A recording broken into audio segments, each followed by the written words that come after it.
One new report says that hundreds of Americans are being detained in communist China, more than in any other country in the world. Families of several Americans who are in Chinese prisons told lawmakers their loved ones are suffering physically and mentally and want the Biden administration to do more to bring them home. Capitol Hill correspondent Erik Rosales has that story. Erik.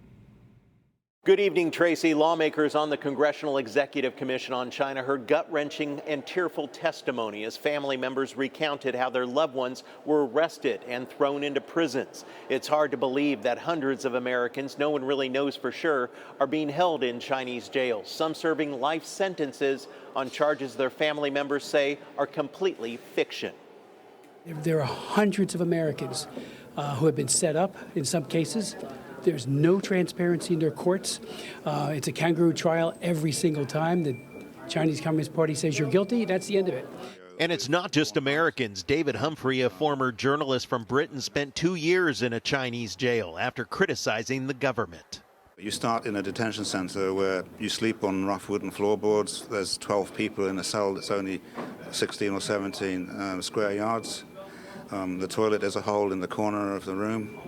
No privacy. You eat from doggy bowls that are pushed through the bars of the door.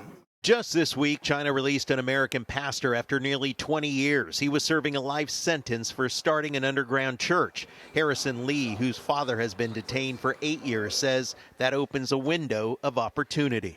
The next few months before President Biden leaves office are a critical window for getting my dad home and getting home all of the Americans wrongfully detained in China. Tim Hun, whose sister was tricked into believing she won a contest that brought her to Hong Kong and eventually to mainland China. She was given designer purses before a flight, not knowing illicit drugs were sewn into the linings. It's not about politics.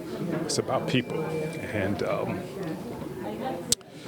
I want my sister home. My dad wants his daughter home.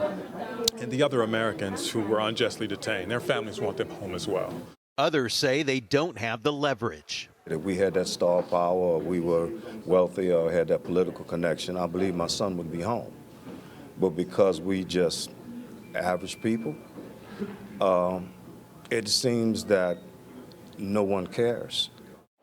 Lawmakers accuse China of engaging in hostage diplomacy by, quote, warehousing American citizens to gain leverage against the United States. The U.S. State Department is even advising Americans to reconsider travel to China in a recent travel alert citing, quote, the risk of wrongful detentions. At the Capitol, Erik Rosales, EWTN News Nightly.